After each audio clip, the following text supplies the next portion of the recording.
Shalom, salam sejahtera buat kita semua, Bapak Ibu, praremaja, dan anak kami sekolah minggu di dalam Yesus Kristus. Puji dan syukur atas kasih karunia-Nya, karena kita masih diberikan kesempatan untuk beribadah di rumah saat ini, walau kita tidak bisa mengikuti ibadah minggu di gereja hari ini. Marilah kita senantiasa tetap berdoa agar wabah pandemi COVID-19 ini cepat berlalu, sehingga kita boleh beraktivitas dan bersosial, terlebih bersekutu di gerejanya seperti semula. Jemaat yang dikasihi Tuhan Yesus Kristus, ibadah kita hari Minggu ini dinamakan Minggu ke-8 setelah Trinitatis, dengan topik minggu kita adalah melawat suap dan korupsi. Sebelum kita memulai ibadah kita minggu ini, marilah kita saat teduh sejenak.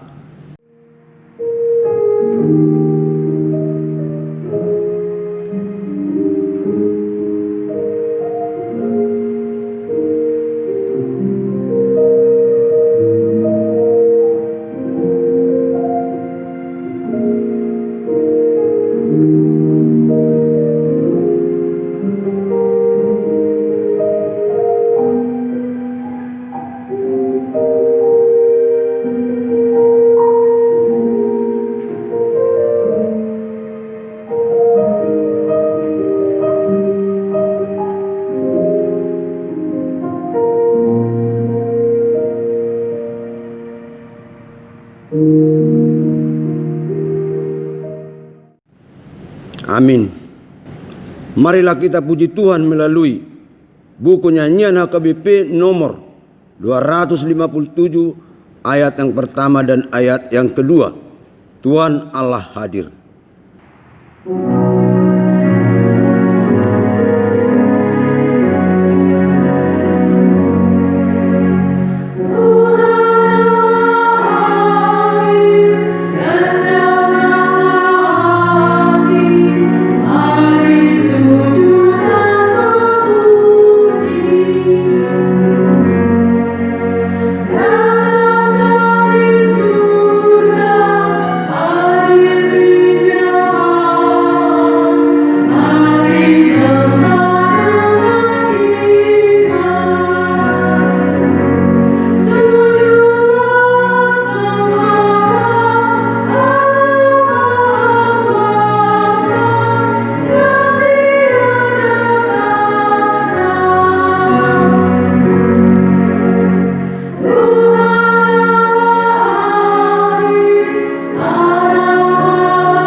Di dalam nama Allah Bapa dan nama anaknya Tuhan Yesus Kristus dan nama Roh Kudus yang menciptakan langit dan bumi. Amin. Sehingga hidupmu layak di hadapannya serta berkenan kepadanya dalam segala hal, dan kamu memberi buah dalam segala pekerjaan yang baik dan bertumbuh dalam pengetahuan yang benar tentang Allah. Beribadahlah kepada Tuhan dengan sukacita, datanglah ke hadapannya dengan sorak-sorai. Haleluya.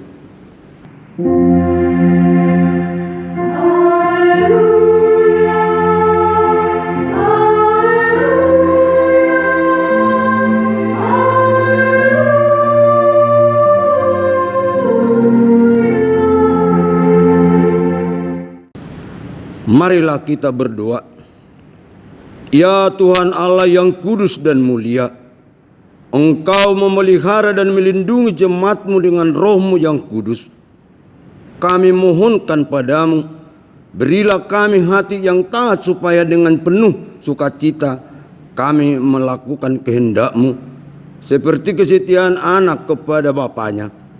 Berkatilah petugas pekabaran Injil, agar setiap hari makin bertambah jumlah orang yang percaya kepadamu, dan agar namamu makin dimuliakan, dan kami memperoleh hidup yang kekal karena Yesus Kristus Tuhan kami. Amin. Kita bernyanyi dari buku nyanyian HKBP nomor 24 ayat 1, Lawatlah Tuhan.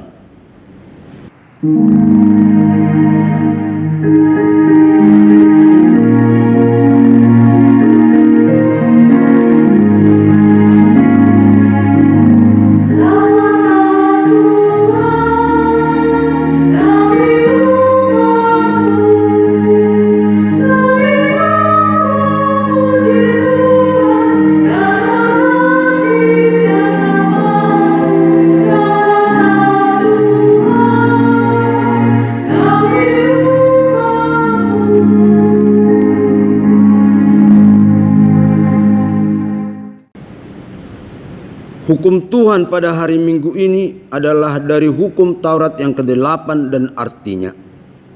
Hukum Taurat ke-8. Jangan engkau mencuri. Artinya adalah kita harus takut serta kasih kepada Allah. Sebab itu jangan kita mencuri uang atau harta sesama manusia, atau mempergunakan tipu daya menjatuhkan usaha dan niaga sesama manusia untuk kepentingan kita. Kita harus membantu memajukan usaha mereka serta memeliharanya. Demikianlah hukum Tuhan. Marilah kita bersama-sama memohon kekuatan untuk melakukan hukumnya.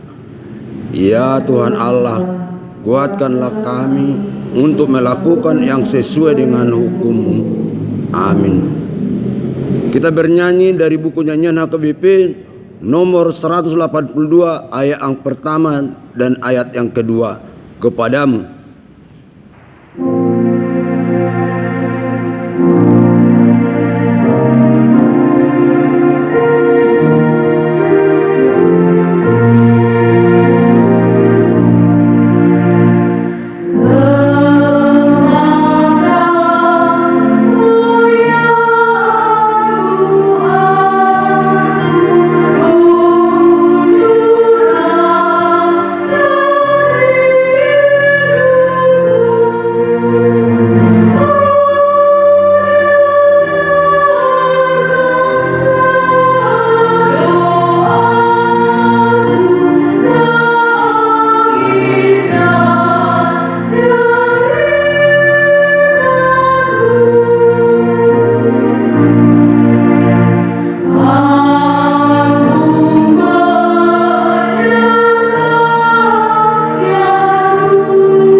Marilah kita merendahkan diri untuk mengaku dosa kita.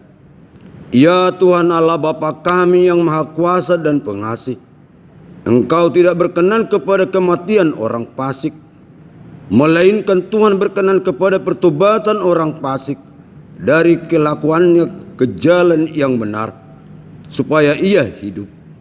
Oleh sebab itu, kami memohon kepadamu, jauhkanlah kami dari segala murka dan hukum-Mu. Ampunilah dosa dan kejahatan kami, agar kami beroleh hidup di dalam kasih-Mu. Karuniakanlah kami kekuatan, agar kami tetap kuat dan kokoh di dalam anak-Mu Yesus Kristus Tuhan kami. Amin.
Dengarlah janji Allah akan pengampunan atas dosa kita.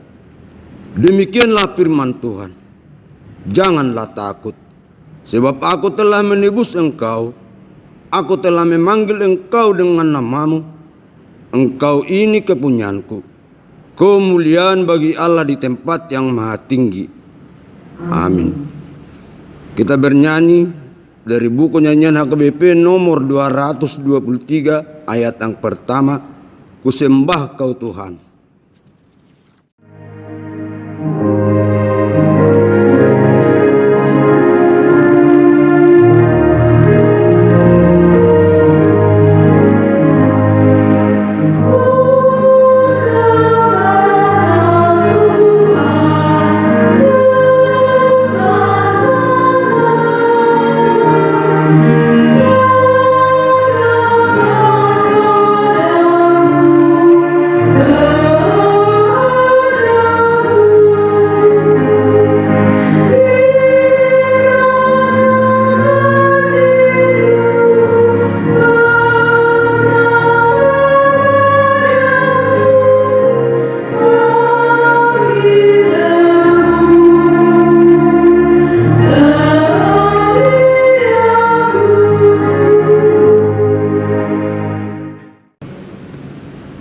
Epistel untuk minggu kita hari ini adalah dari Kisah Para Rasul 5 ayat yang pertama sampai ayat yang ke-11.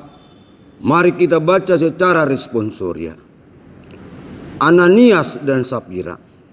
Ada seorang lain yang bernama Ananias. Ia beserta istrinya Sapira menjual sebidang tanah. Dengan setahu istrinya, ia menahan sebagian dari hasil penjualan itu dan sebagian lain dibawa dan diletakkannya di depan kaki rasul-rasul. Tetapi Petrus berkata, Ananias, mengapa hatimu dikuasai iblis, sehingga engkau mendustai Roh Kudus dan menahan sebagian dari hasil penjualan tanah itu? Selama tanah itu tidak dijual, bukankah itu tetap kepunyaanmu? Dan setelah dijual, bukankah hasilnya itu tetap dalam kuasamu? Mengapa engkau merencanakan perbuatan itu di dalam hatimu? Engkau bukan mendustai manusia, tetapi mendustai Allah. Ketika mendengar perkataan itu, rebahlah Ananias dan putuslah nyawanya. Maka sangatlah ketakutan semua orang yang mendengar hal itu. Lalu datanglah beberapa orang muda, mereka mengampani mayat itu, mengusungnya keluar dan pergi menguburnya. Kira-kira 3 jam kemudian, masuklah istri Ananias, tetapi ia tidak tahu apa yang telah terjadi. Kata Petrus kepadanya, katakanlah kepadaku, dengan harga sekiankah tanah itu kamu jual? Jawab perempuan itu, betul sekian. Kata Petrus, mengapa kamu berdua bersepakat untuk mencobai roh Tuhan? Lihatlah, orang-orang yang baru mengubur suamimu berdiri di depan pintu dan mereka akan mengusung engkau juga keluar. Lalu rebahlah perempuan itu seketika itu juga di depan kaki Petrus dan putuslah nyawanya. Ketika orang-orang muda itu masuk, mereka mendapati dia sudah mati. Lalu mereka mengusungnya keluar dan menguburnya di samping suaminya. Maka sangat ketakutanlah seluruh jemaat dan semua orang yang mendengar hal itu. Demikian firman Tuhan. Berbahagialah orang yang mendengar firman Tuhan serta memeliharanya. Amin. Kita bernyanyi dari buku nyanyian HKBP nomor 698 ayat pertama. Saya mau ikut Yesus.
Marilah kita bersama-sama mengaku iman kepercayaan kita, sebagaimana teman-teman seiman di seluruh dunia.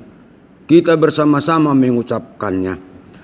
Aku percaya kepada Allah, Bapa yang Maha Kuasa, Khalik langit dan bumi.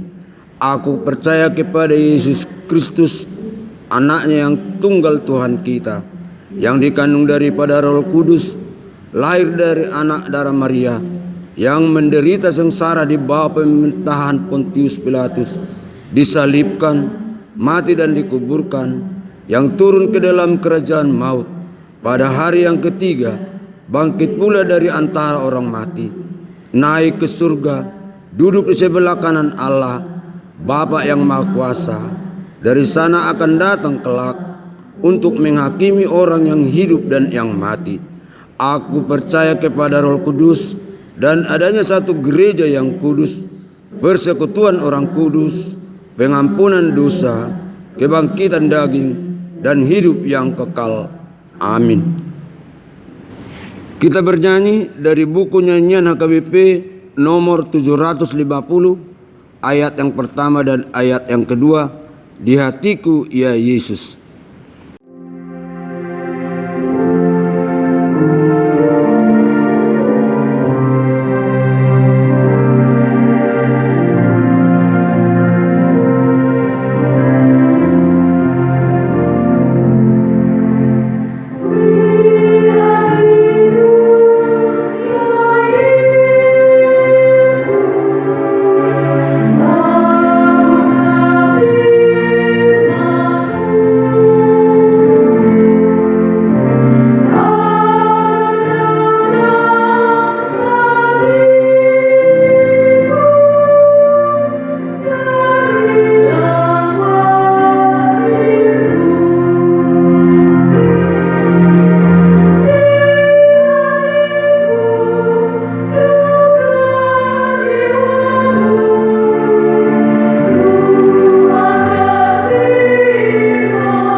Kita berdoa. Damai sejahtera Allah yang melampaui segala akal dan pikiran, itulah yang memelihara hati dan pikiranmu di dalam Kristus Yesus Tuhan kita. Amin. Firman Tuhan khotbah dalam minggu ke-8 setelah Trinitatis hari ini tertulis dalam kitab Keluaran pasal 23 ayat 1 sampai 9. Beginilah firman Tuhan. Janganlah engkau menyebarkan kabar bohong. Janganlah engkau membantu orang yang bersalah dengan menjadi saksi yang tidak benar. Janganlah engkau turut-turut kebanyakan orang melakukan kejahatan. Dan dalam memberikan kesaksian mengenai sesuatu perkara, janganlah engkau turut-turut kebanyakan orang membelokkan hukum. Juga janganlah memihak kepada orang miskin dalam perkaranya. Apabila engkau melihat lembu musuhmu atau keledainya yang sesat, maka segeralah kau kembalikan binatang itu. Apabila engkau melihat rebah keledai musuhmu karena berat bebannya, maka janganlah engkau enggan menolongnya. Haruslah engkau rela menolong dia dengan membongkar muatan keledainya. Janganlah engkau memperkosa hak orang miskin di antaramu dalam perkaranya. Haruslah kau jauhkan dirimu dari perkara dusta. Orang yang tidak bersalah dan orang yang benar tidak boleh kau bunuh, sebab aku tidak akan membenarkan orang yang bersalah. Suap janganlah kau terima, sebab suap membuat buta mata orang-orang yang melihat dan memutarbalikkan perkara orang-orang yang benar. Orang asing janganlah kamu tekan, karena kamu sendiri telah mengenal keadaan jiwa orang asing, sebab kamu pun dahulu adalah orang asing di tanah Mesir. Demikian firman Tuhan. Ibu bapa dan saudara-saudara yang dikasihi Tuhan, saudara-saudara seiman di dalam Kristus Yesus, topik minggu ini adalah melawan suap dan korupsi. Maka gigihon sisip dohot korupsi. Dari topik ini saja Bapak Ibu, dari topik minggu ini saja kita mendapat banyak pelajaran berharga. Kita banyak mendapat pelajaran yang berharga yang harus kita aplikasikan di dalam kehidupan kita sehari-hari, terutama yang berhubungan dengan suap dan korupsi. Yang pertama, melawan suap dan korupsi, maka gigihon sisip dohot korupsi, hakikatnya adalah perintah. Melawan suap dan korupsi itu adalah perintah Tuhan Bapak Ibu. Melawan berarti Anda harus teriak kalau Anda melihat suap. Anda harus berbicara kalau Anda melihat korupsi. Anda harus berkata sesuatu, menyatakan yang benar kalau Anda melihat praktik suap maupun korupsi. Pertanyaannya Bapak Ibu, berani nggak kita berteriak? Harus berani Bapak Ibu. Harus berani, karena itu adalah perintah Tuhan. Apa yang terjadi Bapak Ibu di dalam kehidupan kita sehari-hari?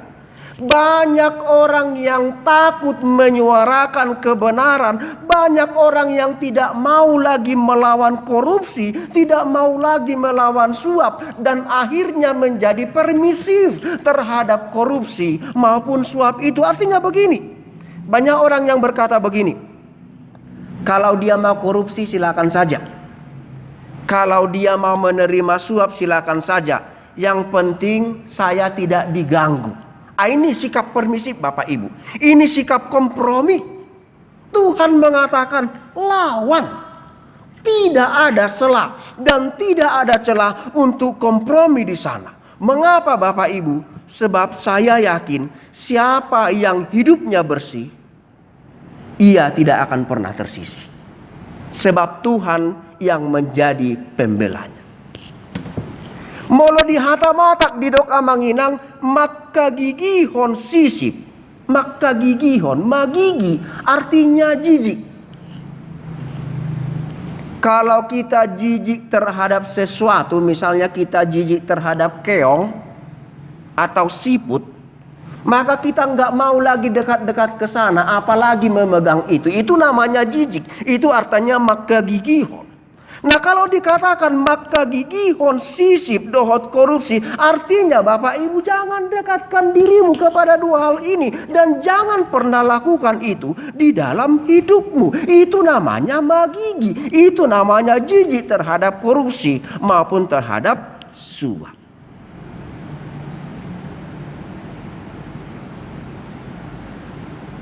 Kenyataannya Bapak Ibu apa? Ada orang yang tidak mau korupsi, tetapi mau menerima hasil korupsi. Ada orang tidak mau menerima suap, tetapi mau menerima bagian dari suap. Itu sifat yang kompromi Bapak Ibu. Itu sifat yang mendua. Tuhan Allah mengatakan, gihomma, jauhkan itu dari hidupmu. Jangan dekati dan jangan lakukan. Itu perintah Tuhan kepada kita sesuai dengan topik minggu ini. Itu yang pertama Bapak Ibu. Yang kedua, kalau kita perhatikan Keluaran 23 ayat 1 sampai 9 ini Bapak Ibu, maka topik minggu ini diambil dari satu ayat saja. Sepertinya diambil dari satu ayat, yaitu ayat yang ke-8. Tetapi bukan berarti 8 ayat lainnya itu nggak perlu. Sangat perlu Bapak Ibu. Di sana firman Tuhan mengatakan, jangan sebarkan kabar bohong. Jangan bantu orang bersalah dengan memberikan saksi dusta.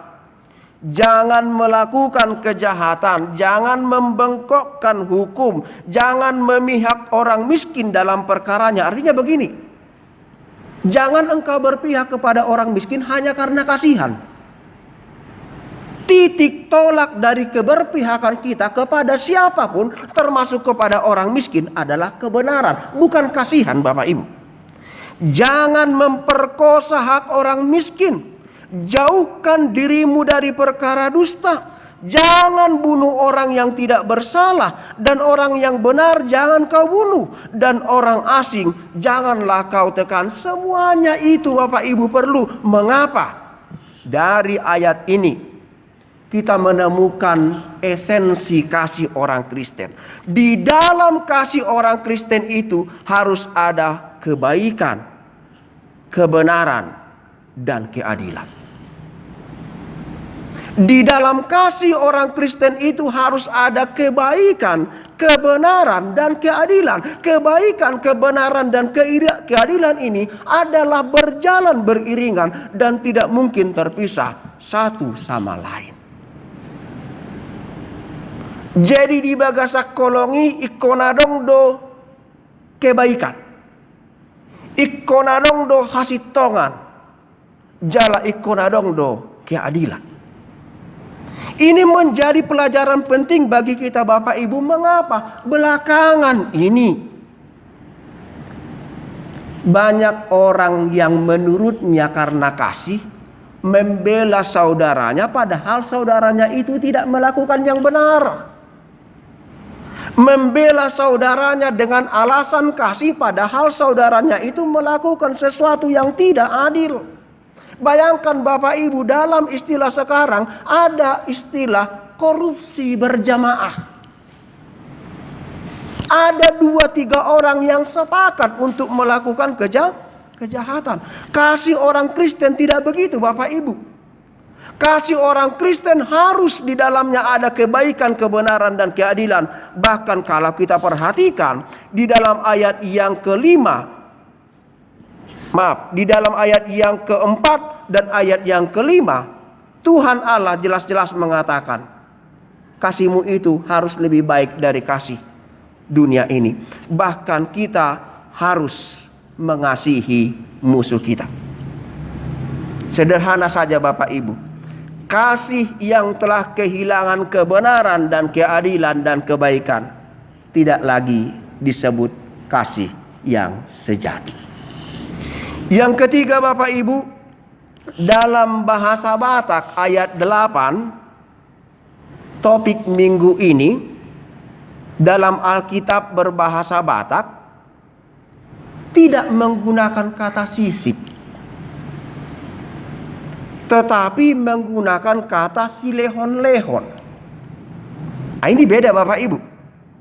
Silehon-lehon dalam bahasa Batak, tetapi dalam bahasa Indonesia digunakan kata suap. Sebenarnya ada kata bahasa Batak yang tepat untuk suap, yaitu sisip. Tetapi ayat 8 tidak menggunakan kata sisip, melainkan menggunakan kata silehon-lehon.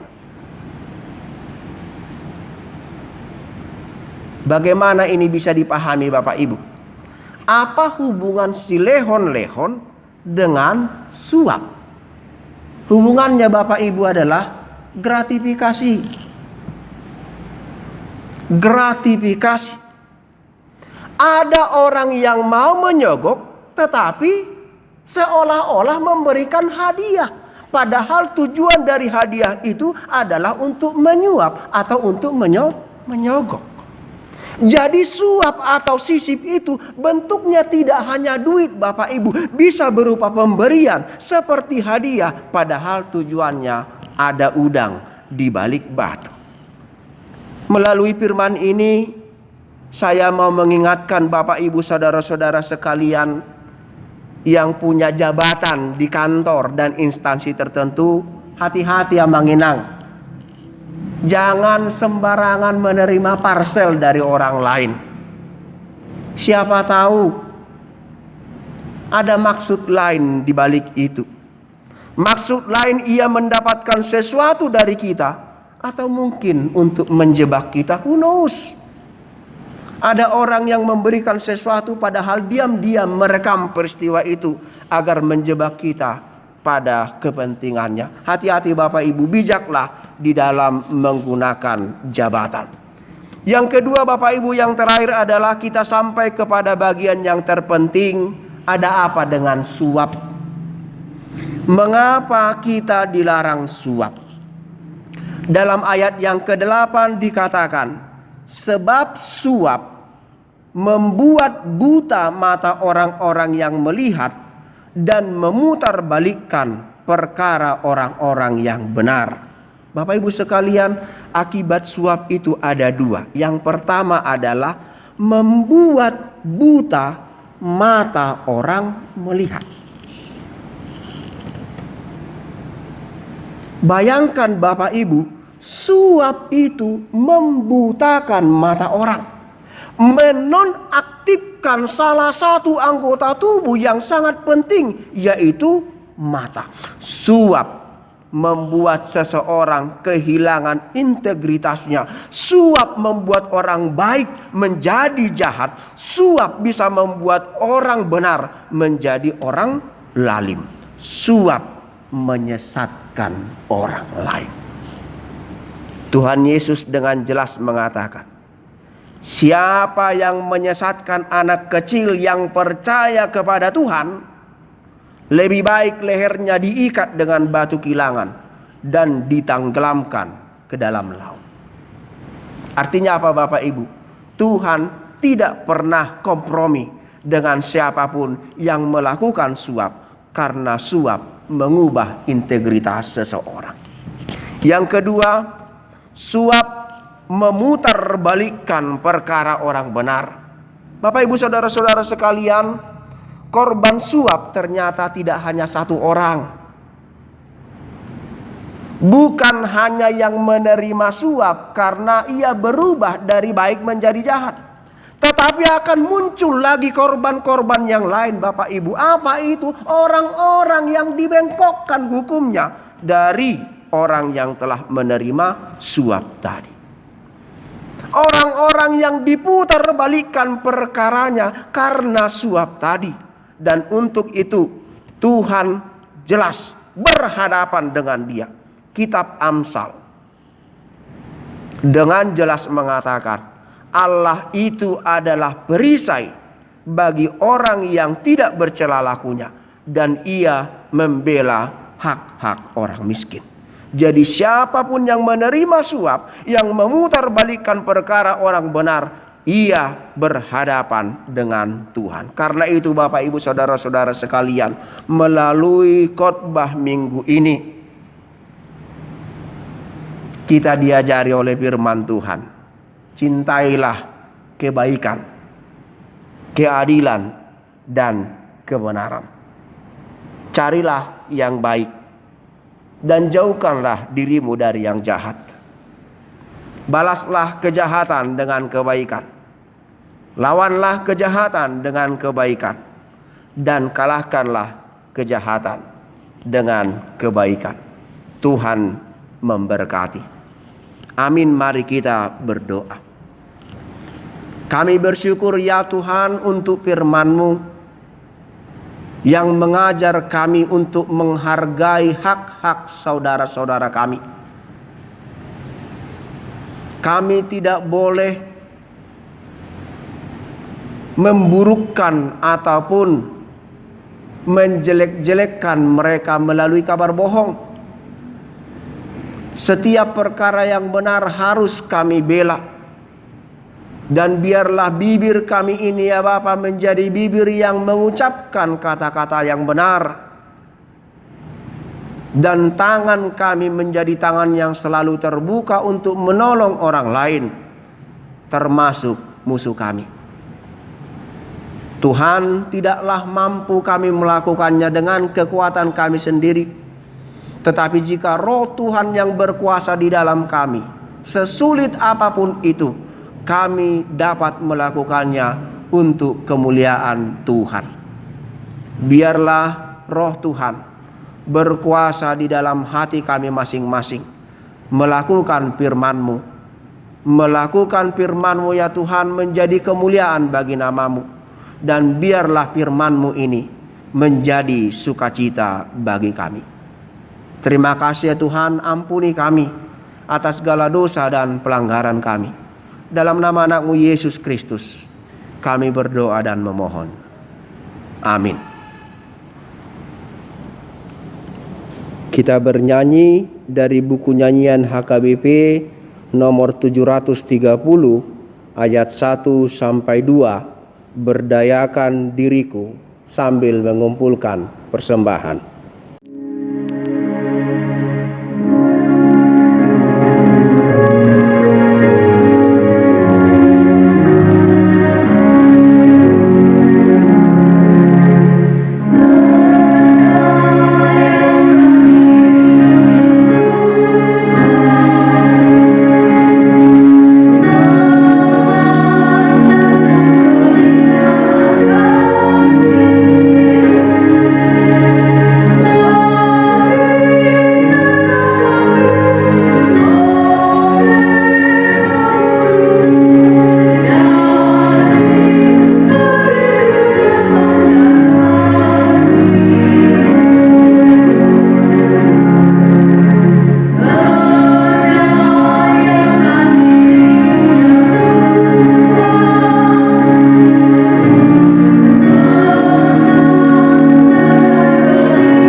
Marilah kita berdoa untuk menyerahkan persembahan kita kepada Tuhan.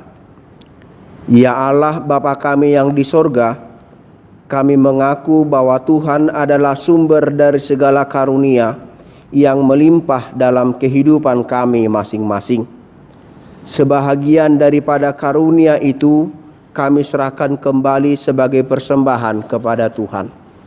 Terimalah dan berkatilah persembahan umat-Mu ini, agar dapat kami pergunakan untuk pekerjaan dan pelayanan kerajaan Tuhan di dunia ini. Bukalah hati kami untuk mengenal betapa banyak berkat dan karunia yang kami peroleh dari Tuhan, supaya kami senantiasa bersyukur kepadamu, di dalam nama Yesus Kristus Tuhan kami. Amin.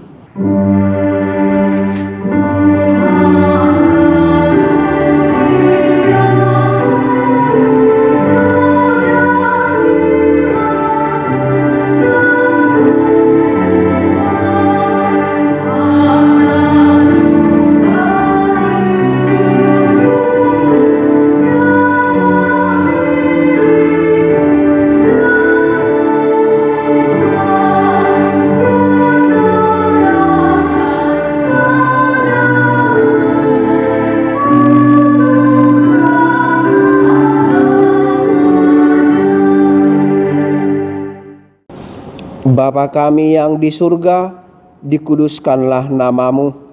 Datanglah kerajaan-Mu, jadilah kehendak-Mu di bumi seperti di sorga. Berikanlah kami pada hari ini makanan kami yang secukupnya, dan ampunilah kami akan kesalahan kami, seperti kami juga telah mengampuni orang yang bersalah kepada kami. Dan janganlah membawa kami ke dalam pencobaan, tetapi lepaskanlah kami daripada yang jahat.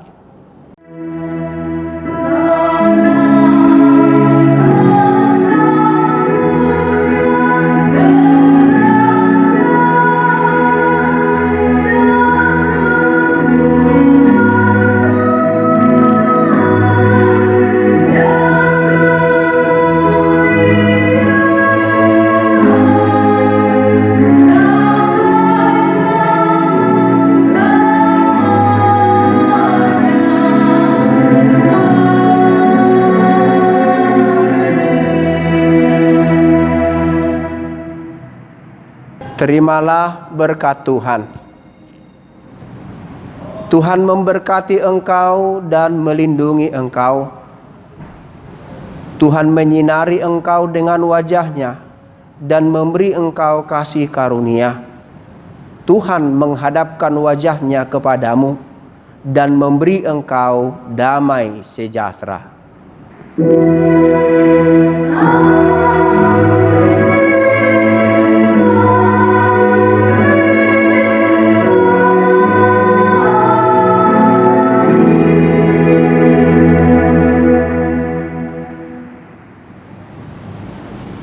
Selamat hari Minggu, Shalom, Horas.